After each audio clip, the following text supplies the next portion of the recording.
Andrew, you become the most Googled man in the world, you have billions of views, and one woman, is now saying that her husband is not the same man she wants him to be, when thousands and thousands of people are saying the opposite, well then I would say that that's... I presented you with case after case after case, with quote after quote after quote of people who are genuinely concerned about the impact you're having, and you brush it off as if it's nothing. No, what you have done is come here with an agenda, you've come here with loaded questions, you've come here with things taken out of context, you come here with things that you don't understand are satirical, and then you're going to also sit and say that one woman said that her boyfriend changed when he watched one of your videos, and then I don't know what you expect me to say to that. That's sarcastic and jokes. No, that's how you explain the comments you make. For you to sit down... Would you like to apologise for any of them? For you to sit down, and for you to sit down...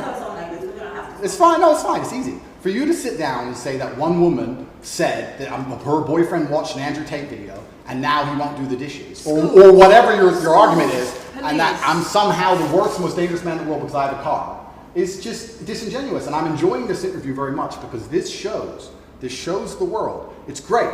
It shows the world the truth about the legacy media because they beg me for interviews. They beg me, you have been begging me for months, please, we need to be relevant. And then you come here with loaded questions trying to paint a picture of me, which is completely and utterly false. I am a good positive influence for the world. The things I teach men are stoicism, discipline, self-respect, hard work, obeying authority, listening to your fight coach, working hard in school, making as much money as possible in your job. If you actually watch the things I say, if you actually watch my comments about women, I've done long podcasts for hours long about females, talking about protecting for them, providing for them, how I believe a woman should be treated in a relationship. I've done all of this, but you don't watch any of it, and then you come here and ask me to answer questions I've answered at length thousands of times. Since you came out of custody, there seems to have been a lot about your charity work. Correct. On your social media. I've always done the charity work, but now I'm promoting it. There seems to be a real shift. Yeah. I wonder what's behind that. Well, I've always done the charity work. I've been doing the charity work for years. I believe that it's my legacy to leave a positive influence on the world, and I've been doing charity work for over 5 years. Post my incarceration, my unfair, unjust incarceration, may I add. Post that, I've made it more clear the charity work I'm doing. But this is, once again, very interesting. I spend $25 million a year feeding children. Men, male children, and female children. In Turkey, in Syria, in Iran, and Iraq. I literally spend $25 million a year feeding children. And I'm still the worst man in the world because 4 years ago I made a sarcastic comment? Because some people would look at that and say, okay, so before you got money from attracting people to your website by making controversial comments, but that might have got you into trouble. And so now you're looking for a new market. You're looking for a new market of followers who are attracted by a different sort of persona. I've always done the charity work, so that is obviously incorrect. And I have proof that I've always done the charity work, so you're wrong, firstly. I believe that if you have a lot of wealth, you should help people, and I'm helping people. I also think it's very, very interesting that you could not find another celebrity in the UK or anywhere else who's spending £25 million a year feeding children in war-torn countries. I'm doing that, and I've been doing that for a long time without even mentioning it. I never even said it. And now that I've said it, people are going to attack me for it and say that it's disingenuous. The person in Sudan who's eating the meal, do you think they believe it's disingenuous? No, I think they feel pretty good that Andrew Tate fed them. And to sit here and say that I'm a bad person now because I'm manipulating charity, because I'm using charity, I'm just trying to do good in the world. That's all I've ever been trying to do. When women speak out against you online, disagree with what you say, they describe being bombarded with rape threats, with death threats, trolling by your followers. Would you like to say anything to your followers about how to behave in that situation? Absolutely, correctly. I would love to do that. First things first, I've yet to see a female stand up and argue with me online. I don't ever see hardly any, although only women who message me agree with me. Secondly, I don't think that anybody who disagrees with me, male or female, should be trolled. I don't think they should be insulted or attacked. I think the ideas should be discussed openly and fairly and maturely. It doesn't matter if a man agrees with me or disagrees with me, or a female. I don't think my followers should come along and attack her, and if my followers are doing that, I'm upset by that. But let's make a very important clarification.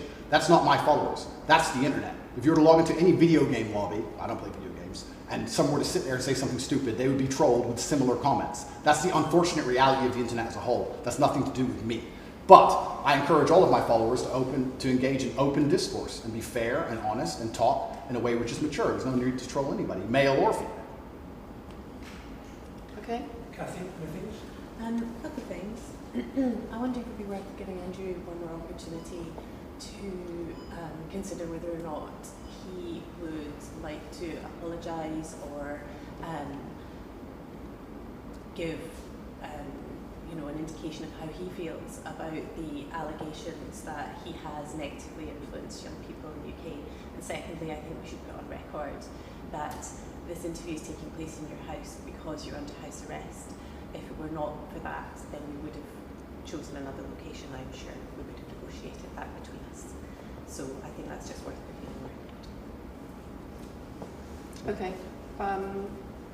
So just to put on the record then, you've said that you've invited us into your house. Correct. We're here because you're under house arrest. Correct. If you were free to leave, we would have negotiated a more neutral setting. Don't you think, as the BBC, it would be very interesting to come here and discuss the fact that I was put in a dungeon for 92 days and then locked in house arrest without charge? Don't you think that's a far more interesting conversation than old YouTube snippets? Don't you think that would be interesting? You're here under house arrest because there's an ongoing investigation into rape and human trafficking allegations against you. Correct. I've been incarcerated without charge. And don't you think the rape allegation it's been dropped? Has been incarcerated for. Correct. So I'm incarcerated without charge, and I think that would be a far more interesting conversation than, I guess, Julian Assange is incarcerated without charge, and nobody's interested in that either. So if you actually wanted to do some genuine journalism and investigation, we could talk about the fact that an innocent man who is yet to be charged with a crime has had his liberty deprived of him. And I think that would be a far more interesting angle than talking about me being the most dangerous man in the world because I own a car.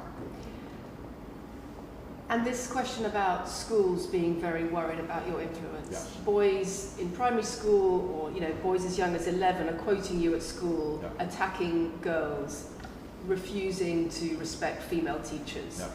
Would you like to say anything about that? I'd like to say a lot. First things first, as I've repeatedly said, and the only reason I keep repeating it is because I'm sure this interview will be edited. I am a positive force for the world, and I teach children discipline. I teach the world discipline, male or female, of any age. And a lot of women listen to me as well. 40% of the people who listen to me are actually female. Secondly, I do understand with my massive influence, and I am now the one of the most influential people on the planet, that I do have to be slightly more careful with things I say. I'm not going to disagree with that. The idea that I said something 5 years ago on a video that got 300 views... So what do you mean, being slightly more careful? I'll give you an example. Some of the jokes I made 4 or 5 years ago on a YouTube channel that got 300 views, I would no longer make... Like what? Like the OnlyFans joke, the one you mentioned repeatedly. When she said, my man's car is my car. And then she said she did OnlyFans. And I said, what do you saw on OnlyFans? She said, my tits. And I said, well, those are your man's tits. As a joke, ha ha ha, everybody laughed. The fact that I could do that on a podcast 5 years ago and only got 300 views, now I understand I'm the most influential man on the face of the planet. I would be more careful with certain things I say. That doesn't mean the things I originally said were genuinely out to harm people. Do you really believe you're the most influential man on the face of the planet? I'm the most Googled person on the planet. Do you believe you're the most influential man on the face of the planet? I'm the most Googled man on the planet. I think we're done. Yep.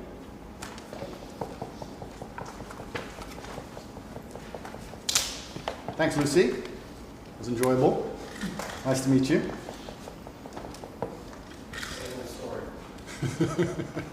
No, it was fun. It was good. I enjoyed it.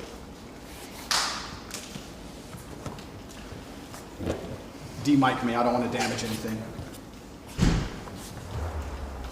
Thank you.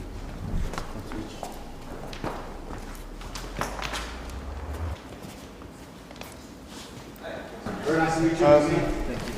Thank you. Very nice to meet you. Goodbye. It's a very polite staff.